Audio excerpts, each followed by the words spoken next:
Hello everyone, this is Hef from Shield K9 and this is our boy Logan. He's been here for some dog reactivity, some reactivity to vehicles and a little bit of aggression. We see a lot of German Shepherds like this. They all have a little bit of suspicion in them, right? It's natural to the breed and a lot of the time people just let it go unchecked. And he kind of builds his own association to other dogs and vehicles, and I'd rather build a positive association and a healthy association. So today we're kind of just be taking him through the paces, walking him around, having him meet other dogs here. I'm going to show you guys how to have a good meeting, what a good meeting is, kind of what to look out for, what to watch for, when you need to end the interaction, right? The key phrase today is going to be short and sweet. It's just a quick clarification on this topic before we go any further. We are not telling you to take your reactive dog out and force him to interact with strange dogs. That's definitely not something that we tell you to do. In fact, that is very counterproductive. A big thing that we do here is we actually minimize and almost completely eliminate all the interactions with strange dogs, because a lot of the reactivity is a function of the anxiety the dog has about interacting with strange dogs. But as part of the training process, once we bring the dog into balance, into control, he's able to think a little bit, to control himself, we do manufacture interactions or the dog being in close proximity to other dogs on a regular basis, because again, we're training for the real world. And in the real world, sometimes you do run into off-leash dogs, you run into strange dogs. There's no way to avoid the interaction,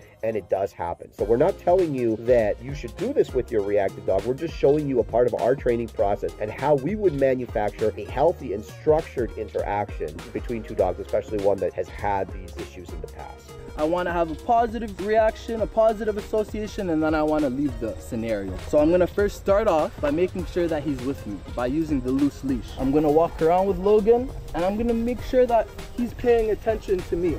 A lot of people think loose leash is just not pulling, but really in truth it's the foundation to everything, because when my dog is doing loose leash, he's working for me, he's paying attention for me, and I'm the most important thing in the world, far more than these other dogs here. The way I check for him is I walk around. I don't walk in a certain very monotonous pace. I make it so that he really actually has to pay attention to me, to stay with me. Good boy! And I praise him. If you look at his eyes, he's always checking in and looking at me. And this is what I want. Oh boy! We're gonna walk by this little girl here. But as long as Logan chooses a good choice, nothing's gonna happen but go boy! So now I'm gonna have him walk up to this sweet little girl here. Let her sniff him. If he wants to leave the scenario, I walk away. You can see that he's not the most comfortable with it, right? He's not the most social, but he's being very tolerant right now, and that's what I want to see from him. So now here's another male here, another bigger male. This is going to be a harder interaction because it's going to be more pressure. Oh boy! And you can see that he got a little uncomfortable, and if you really got in close, you would see that he lifted his lip a tiny bit. I gave him a little soft no because the other dog was a little too much, a little rude in his approach, but the way he reacted was very well, and I'm very happy to see it. So one of the most important things when it comes to meeting new dogs is finding the right playmate, right? So we have two dogs over here. We have a sweeter, softer female, and we have a more dominant, powerful male there. Out of the two of them, I'm going to choose the female to have more close interaction with. And that's only because it's going to be easier for him to accept.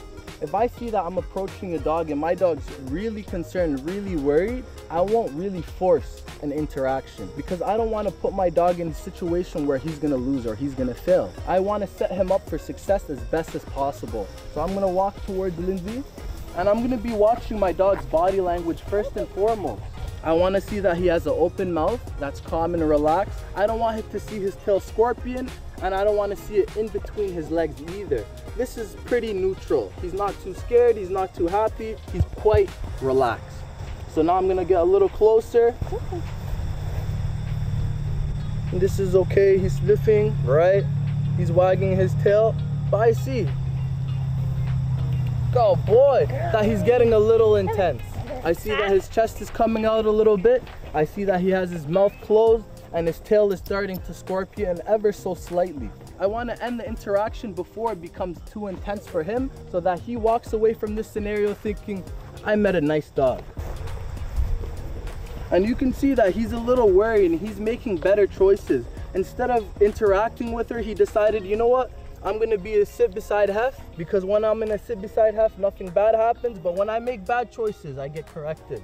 So when I see my dog isn't really wanting an interaction break, I leave it at that. And I just want to build a neutral association first and foremost with other dogs. I don't want other dogs to be a party, and I don't want other dogs to be a nightmare.